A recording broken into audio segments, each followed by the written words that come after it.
Hello बच्चों, let's read the question. The question is saying match the list and find the correct match. पहले में दिया हुआ है part of the nephron में proximal convoluted tubule function में impermeable to the sodium ion. उसके बाद दिया हुआ है distal convoluted tubule impermeable to the water. फिर दिया हुआ है descending limb of Henle's loop, facilitative Henle's loop, reabsorption of H2O and Na+. उसके बाद ये ascending limb of Henle's loop, reabsorption of the nutrient and Na+. तो आइए देखते हैं हम इसका की कंसेप्ट. तो अगर हम बात करें इसके की कंसेप्ट की, तो इसका की कंसेप्ट हो जाएगा function of various parts of nephron. तो अगर हम नेफ्रॉन की बात करें तो ये स्ट्रक्चरल एंड फंक्शनल यूनिट होता है किसका? किडनी का. तो अगर हम बात करें नेफ्रॉन्स के पार्ट की, तो सबसे पहले इसमें प्रेजेंट होता है बोमन्स कैप्सूल, जो कि क्या होता है? जो कि एक कप शेप लाइक स्ट्रक्चर होता है जिसमें कि tuft of capillaries glomerular fit होता है. और ये जो बोमन्स कैप्सूल है इसके पास प्रेजेंट होता है क्या?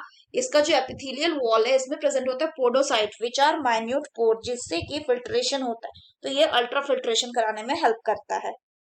नेक्स्ट इसकी बात करें तो नेक्स्ट इसके बाद प्रेजेंट होता है इसमें पीसीटी, जिसका नाम होता है प्रॉक्सिमल कॉन्वोलेटेड ट्यूब्यूलिया. एक हाईली कॉइल्ड स्ट्रक्चर है. इस ये लाइंड होता है किससे? It is lined by simple simple cuboidal brush border epithelium. और यहाँ पे ये क्या करता है? ये इसके सरफेस एरिया को इंक्रीज करता है.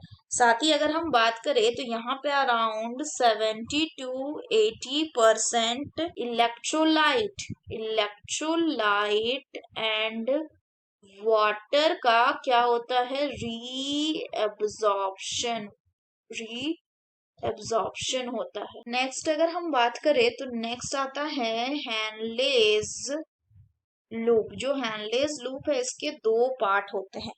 एक होता है आपका इसका डिसेंडिंग पार्ट और दूसरा होता है असेंडिंग पार्ट. तो जो असेंडिंग पार्ट होता है ये क्या होता है? ये इम्परमिएबल होता है. किसके लिए? इट इज इम्परमिएबल होता है टू वाटर. लेकिन ये परमिएबल होता है किसके लिए? It is permeable for electrolyte. वहीं अगर डिसेंडिंग पार्ट की बात करें तो ये क्या होता है? ये परमिएबल होता है किसके लिए? ये परमिएबल होता है वाटर के लिए.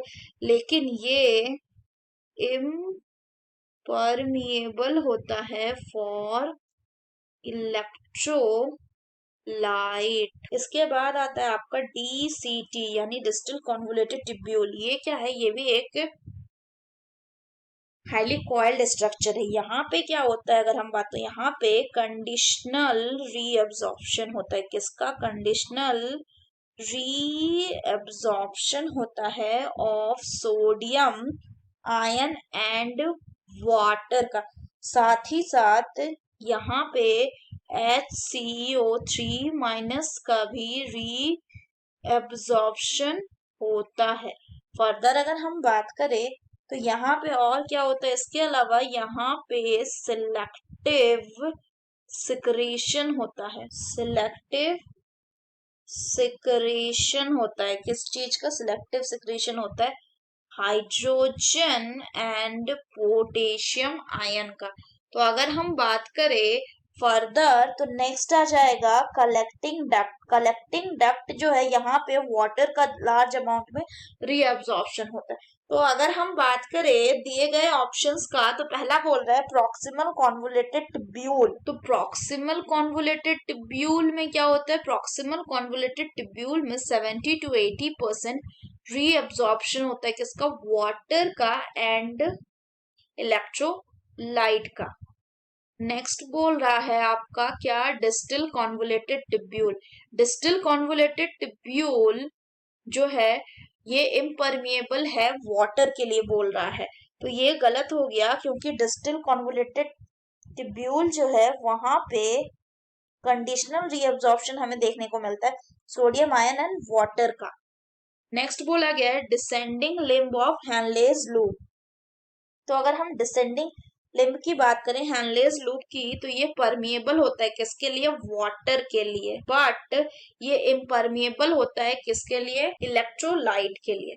वहीं अगर हम ascending limb of Henle's loop की बात करें, ascending limb of loop of Henle's जो है ये किसके, ये क्या होता है? ये होता है आपका इम्परमिएबल फॉर वाटर, जबकि ये परमिएबल होता है किसके लिए? ये परमिएबल होता है आपका इलेक्ट्रोलाइट के लिए। तो अगर हम मैच की बात करें तो ए यानी पीसीटी का क्या हो जाएगा? पीसीटी का हो जाएगा आपका। So the correct option will be option D, that is ascending limb of Henle's loop. क्यों? क्योंकि यहाँ पे ये इम्परमेबल होता है वाटर के लिए, but it allow the transport of electrolyte यानी Na+ वगैरह एंड न्यूट्रिएंट का भी ये ट्रांसपोर्ट कुछ कुछ अलाउ करता है। So that's all for the question बच्चों, hope you understood it well, best of luck.